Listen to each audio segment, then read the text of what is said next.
ख़राब हुई, फीवर हुआ उनको काफ़ी तेज। हमने कोरोना का 2-2 3-3 बार टेस्ट करवाया, नेगेटिव आया।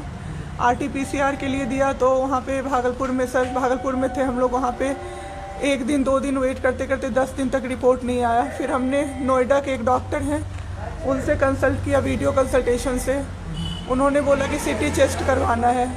हम लोग भागलपुर गए और CT चेस्ट करवाए तो उसमें उनका इन्फेक्शन आया। 60% लंग्स उनका उसमें इन्फेक्टेड था, डैमेज नहीं था, इन्फेक्टेड था बस। बाकी लंग्स का हर चीज़ परफेक्ट था, सारा चीज़ नाक का, गले का सब कुछ नॉर्मल था, उसमें रिपोर्ट में था।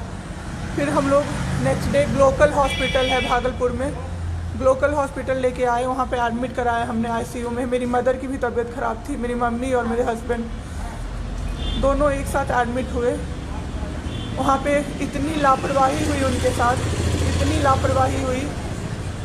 डॉक्टर्स आते थे बस विज़िट के लिए, 10 मिनट देख के गए। उसके अलावा जितने भी वहाँ पे नर्स थे, कंपाउंडर्स थे, सारे के सारे जल्लाद थे सर।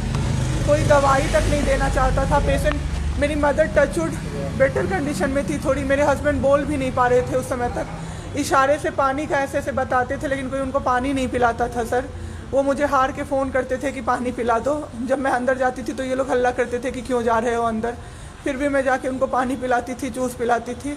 रेमडेसिविर इंजेक्शन का नाम आप लोगों ने अभी तक सबने सुन लिया होगा कि कितनी मुश्किल से मिल रहा है। डॉक्टर ने वहाँ सजेस्ट किया, मेरे 2 पेशेंट थे वहाँ, हमने बहुत मुश्किल से अरेंज किया। जब वो इंजेक्शन मिला तो एक दिन रात को जब इंजेक्शन देने लगे, हाफ इंजेक्शन फ्लोर पे गिरा दिया उन्होंने। हमने कहा कि इतना महंगा इंजेक्शन है, इसी का असर होके ठीक होते ये आपने कैसे गिरा दिया। उन्होंने कहा कि 50,000 का भी गिरा देता ना तो तुम कुछ नहीं कर पाती अभी। हम लोग चुपचाप वहाँ से सर हट गए। थोड़ी देर बाद वहाँ पे मेरे हस्बैंड को मैंने देखा कि उन्होंने 2-3 बार पॉटी किया था, यूरिन पास किया था, कोई क्लीन करने नहीं आ रहा था सर। 6 घंटे से वो उसी गंदगी पे पड़े हुए थे। उन्होंने मुझे फिर फ़ोन किया, बस फ़ोन कर पाते थे सर, बोल भी नहीं, बस मिस्ड कॉल आती थी, मैं समझ जाती थी कि कुछ परेशानी है उनको। जब मैं गई तो मैंने देखा पूरे गंदे बेड पे मेरे हस्बैंड 6 फीट 2 इंच के सर, पूरे गंदे पे वो सोए हुए थे सर। मैंने ज़बरदस्ती सबको बुलाया। एक आदमी था ज्योति कुमार करके, ज्योति कुमार, सब लोग ध्यान से इसको कवर कीजिए। ज्योति कुमार एक कंपाउंडर था वहाँ पे। कौन सा हॉस्पिटल का? Glocal hospital Bhagalpur. Jyoti Kumar compounder है वहाँ का, मतलब जो अटेंडेंट सब होते हैं ना वो है, लड़की नहीं है, लड़का है ज्योति कुमार। उसको मैंने रिक्वेस्ट किया कि भैया प्लीज़ आप मेरे हस्बैंड की मदद कर दीजिए, रात में ये लोग रुकने नहीं दे रहे हैं मुझे अपने पास, इनके पास। उसने बोला ठीक है ज़रूर मदद करूँगा, ये कह के, और मैं अपने हस्बैंड से बात करने लगी। इशारे से ही वो बात कर रहे थे, मैं बोल रही थी। अचानक से मेरा दुपट्टा खिंचाया बहुत ज़ोर से। मैंने सोचा क्या हो रहा है, जब मैंने पीछे मुड़ी तो मेरे कमर पे उस आदमी का हाथ था और मेरा दुपट्टा वो ज्योति कुमार खींच रहा था। मेरी माँ पीछे से चिल्लाई, मेरे हस्बैंड ऐसे ऐसे होने लगे, पूरा पसीना उनको चल गया, कुछ बोल नहीं पा रहे थे वो। जब हम लोग ठीक थे ना, मैं बाहर निकलती थी ना, कोई मुझे ऐसे देखता था ना नॉर्मली ही तो कहते थे आंख निकाल लूँगा, क्या सोच के इसको देख रहे हो। और मेरे हस्बैंड उस दिन बेड पे पड़े हुए देखते रहे कि मेरी वाइफ का कोई दुपट्टा खींच रहा है। और जब मैंने उस आदमी को देखा ना तो वो मुस्कुरा रहा था। मैंने ऐसे दुपट्टा खींचा और मैं कुछ नहीं बोल पाई डर से कि मेरे हस्बैंड यहाँ पे है, मेरी माँ यहाँ पे है, ये लोग कुछ कर देगा।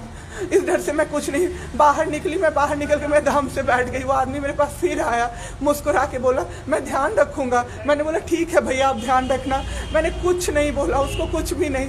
2-3 दिन बाद ऐसे ही कोई सुविधा नहीं, कुछ नहीं। मेरे हस्बैंड की तबीयत उस दिन से बिगड़ी जब रात के 2 बजे में मेरी मदर के बगल वाले बेड पे एक अंकल, मास्क उनका हट गया था और वो अंकल चिल्ला के नर्स को बुला रहे थे और मेरी मम्मी चिल्ला रही थी जल्दी आइए ये मर जाएंगे, जल्दी आइए ये मर जाएंगे। कोई नहीं आया और अंकल ने दम तोड़ दिया। ऐसे 3-4 लोग उस 2-3 दिन के अंदर दम तोड़े हैं बिना केयर के, बिना नर्स के आए। सारी नर्स टेबल कुर्सी लगा के सो जाती थी, कहती थी पागल हो गए हैं हम ही, अब मर जाएंगे इस कोरोना के चक्कर में, अब तो क्यों जॉब कर रहे हो, छोड़ दो, आपकी जगह कोई और आ जाएगा। उसके बाद वहाँ से बाई पैप वहाँ उस हॉस्पिटल में नहीं अवेलेबल था। मेरे हस्बैंड की तबीयत एक दिन बहुत ख़राब हो गई, उन्होंने मायागंज रेफ़र कर दिया, भागलपुर मायागंज हॉस्पिटल। हम लोग अभी मायागंज आए, मायागंज की और हालत ख़राब। ICU में 4 बेड था, मेरे हस्बैंड के बगल वाले बेड पे 4 लोग 6 से 7 घंटे में 4 लोग ख़त्म हुए। क्यों ख़त्म हुए? वो नर्स को बुला रहे थे, सिस्टर आ जाओ, दिक्कत हो रही है, और सिस्टर नहीं आती थी। एक अंकल तो बुलाते बुलाते उलट के गिर गए, पूरा सर फूट गया, ब्लड और मर गए वो अंकल वहीं पे। इतना मेरे हस्बैंड डर गए। शाम होते होते मेरे हस्बैंड की तबीयत अचानक से ख़राब होने लगी, पूरा ये सब ड्राई हो गया, एक लेयर वाइट कलर का जम गया उनके ऊपर, बहुत ज़्यादा तबीयत ख़राब हो गई। हम लोगों को समझ भी नहीं आ रहा था कि हो क्या रहा था। अचानक से मेरे दिमाग में आया ना, डॉक्टर को कम से कम 5-6 बार मेरी बहन बुलाने गई है, क्योंकि कोई डॉक्टर था ही नहीं ड्यूटी। कब हुई आपके हस्बैंड की डेथ ना? परसों। सुनिए मेरी बात, पहले पूरी कहानी मेरी सुनिए। मेरी बहन 5 बार 6 बार गई है बुलाने डॉक्टर को मायागंज में, तो डॉक्टर क्या कह रहे हैं, यार रात में भी सोने नहीं दोगे, रात में भी सोने नहीं दोगे। जब हमने देखा जाके सर, तो लाइट ऑफ, इमरजेंसी के नाइट डॉक्टर्स का लाइट ऑफ, और सब नीचे बिछा के मूवी देख रहे हैं और सो रहे हैं, और दरवाज़ा तक नहीं खोला सर। मेरे हस्बैंड की ऐसी हालत हुई, जब मेरी दीदी बहुत जाके चिल्लाई, तब एक डॉक्टर आए वहाँ से, तो उन्होंने देखा क्या कि मास्क, उन्होंने ऐसे मास्क लगा होता है ना, उसमें एक ऑक्सीजन सप्लाई का पाइप होता है ना, वो पाइप ही नहीं लगाया था सर, बस मास्क लगा के छोड़ दिया था, ऑक्सीजन सप्लाई आ ही नहीं रहा था। जब बहुत कम हो गया तब वो डॉक्टर आए और पाइप लगाया, मेरे हस्बैंड तुरंत भी जिंदा हो गए। उसी दिन से उनके दिमाग में वो ऑक्सीजन की किल्लत का डर बैठ गया सर। बहुत 7 घंटे बिना ऑक्सीजन के रहे सर, लड़ते रहे। फिर उस दिन इतना वो डर गए, वो बोले नहीं अब हमको कहीं बाहर लेके चलो। दिल्ली में सर हमने बेड का किया, बहुत पता नहीं था, दिल्ली में कहीं भी जगह नहीं था। हम पटना आए, राजेश्वर हॉस्पिटल में सर पटना आए। यहाँ पे इन्होंने कहा आईसीयू में अटेंडेंट नहीं अलाउड है, नहीं जाओगे आप। मेरे हस्बैंड रोने लगे कि मेरी वाइफ को बस भेज दो, वो रहेगी तो मैं ठीक हो जाऊंगा। इन लोगों ने नहीं अलाउ किया सर। आज मैंने देखा, एम्बुलेंस से हम लोग भागलपुर से पटना आए थे राजेश्वर, रास्ते में उनको 3 बार पॉटी हुई थी सर। उसी गंदे बेड पे उनको 4-5 घंटे राजेश्वर में सुलाया रहा। मैं 10 बार जाके बोली बाहर से कि सर प्लीज़ बेड क्लीन कर दीजिए, वो हम लोग देख लेंगे ना। एक डॉक्टर निकले, मैंने बोला, वो मेरे हस्बैंड अंदर से ना बोल नहीं पा रहे थे, अंदर से ऐसे कर रहे थे, बुला रहे थे सबको। मैंने कहा सर वो बुला रहे हैं किसी को बाहर से, तो एक डॉक्टर मुझे कहता है अरे छोड़िए ना, वो छोरा तो ऐसे ही बौखला रहा है जब से आया है।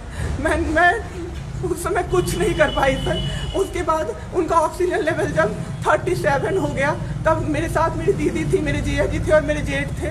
तब मैंने अपने जीजा जी से बोला कि अब मेरे से नहीं रहा होगा, मुझे किसी तरह से अंदर भिजवाइए। तब उन्होंने ज़बरदस्ती मुझे अंदर भेजा और 37 से 74 मैंने कर दिया 10 मिनट में। मेरे बाबू का ऑक्सीजन लेवल मैंने बढ़ा दिया। उसके बाद इन लोगों ने मुझे बोला, मैंने बोला सर अटेंडेंट अलाउड है, सारे के अटेंडेंट बैठे हुए थे। तो एक डॉक्टर ने मुझे बोला अटेंडेंट अलाउड नहीं रहेंगे तो कैसे काम चलेगा, सब तो कोरोना से बीमार पड़ रहे हैं, हम लोग कितना देखें, हम लोग क्या मर जाए खांसते सबको देख के, बैठिए चुपचाप और देखिए। 15 दिन तक सर एक टेबल पे एक लगातार मैं बैठी हूँ। आज 1 महीना पे मैंने ब्रश किया है सर, 1 महीने पे ब्रश किया है मैंने। बाबू को बहुत ठीक कर दिया, इतना स्ट्रॉ लगा के सर, मास्क के अंदर से स्ट्रॉ लगा के बाबू को मैंने जूस, दाल, रोटी सब कुछ पिलाया सर। इतने ठीक हो गए ना कि जो डॉक्टर फर्स्ट डे बोला था ये बचेगा नहीं, वो डॉक्टर सर 3-4 दिन बाद कहता है टचवुड क्या कर दिया आपने इनके साथ, ये तो एकदम ठीक हो गए, गजब का फाइट दिया आप दोनों ने मिलके। मुझे क्या पता था कि मैं फाइट दे रही हूँ और ये लोग मेरे बाबू को ख़त्म कर देंगे। इतना ऑक्सीजन का किल्लत सर, मेरा बाबू डर गया बहुत ज़्यादा। ऑक्सीजन सिलेंडर देखता था और कहता था हाँ वो ख़त्म हो जाएगा, वो ख़त्म हो जाएगा। मैं कहती थी नहीं ख़त्म होगा बाबू। 1.5 घंटे के लिए सर ऑक्सीजन सप्लाई बंद रहता था। बाद में हमें पता चला ये लोग ब्लैक मार्केटिंग कर रहे हैं अंदर में ऑक्सीजन सिलेंडर का। जो अस्पताल वाले हैं ना, वो ऑक्सीजन सप्लाई बंद कर देते थे ताकि बेचैन होके लोग खरीदें उन्हीं से। हम भी खरीदे सर, मैंने भी खरीदा, क्या करते हमें भी तो चाहिए था।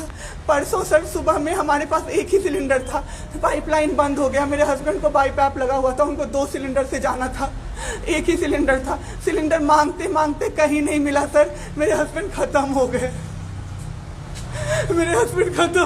सर। मेरा बाबू चला गया हमको छोड़ के। आपके साथ यहाँ पे भी सर, यहाँ पे राजेश्वर में डॉक्टर अखिलेश गंदे इशारे कर रहा था मुझे सर। चलता था ना तो मुझसे सट के क्रॉस करता था सर।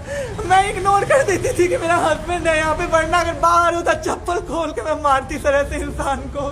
वहाँ पे मायागंज हॉस्पिटल में डॉक्टर्स, कोई भी डॉक्टर नहीं आता है, कोई सीनियर डॉक्टर नहीं, जूनियर डॉक्टर नहीं, और पेशेंट की सिर्फ एंट्री कर देते हैं कि फिजियोथेरेपी किया गया। ये बेबाबू नाक का क्या करते हैं, नेबुलाइज किया गया, 4 बार नेबुलाइज किया गया, कोई चीज़ नहीं होती है, सिर्फ पेशेंट की एंट्री कर देते हैं। एंट्री सब किया हुआ रहता है कि ये बड़े डॉक्टर आए, ये बड़े डॉक्टर आए, उन्होंने पेशेंट को देखा, नेबुलाइज किया, फिजियोथेरेपी हुआ, पेशेंट को कुछ नहीं, मतलब सीपैप पे पड़ा हुआ पेशेंट और उसको देखने के लिए 24 घंटे में कोई नर्स नहीं आती है, रूम बंद करके और सब सोते रहते हैं। दरवाजा ठकठकाइएगा तो चिल्ला के बोलेगी दूर भागो यहाँ से, कोरोना पेशेंट के यहाँ से आई हो, हम लोग अभी रात में नहीं आ सकते। हम लोग क्या मर जाए पेशेंट के लिए? कोई नहीं आता है, कोई नहीं आता है देखने के लिए किसी को।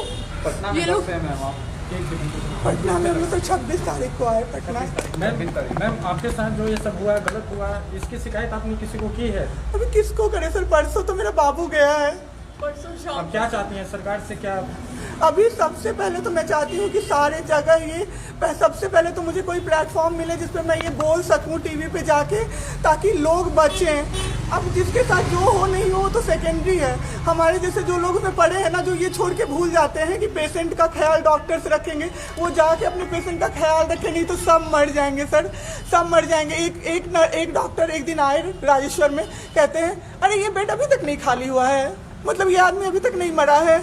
एक आदमी के बारे में आप सोचो सर जरा सा, आप सोचो सर जरा सा। मेरे हस्बैंड को वेंटिलेटर पे नहीं रखा सर, वो शायद बच जाते। और जब मेरी एक फ्रेंड है डॉक्टर, उसने बात की कि आपने वेंटिलेटर पे क्यों नहीं रखा, तो झूठ कह रहे हैं कि फैमिली वालों ने मना किया। हमें कोई सजेशन नहीं दिया कोई गया कि सजेशन वेंटिलेटर नहीं, पे आप रख सकते हो कुछ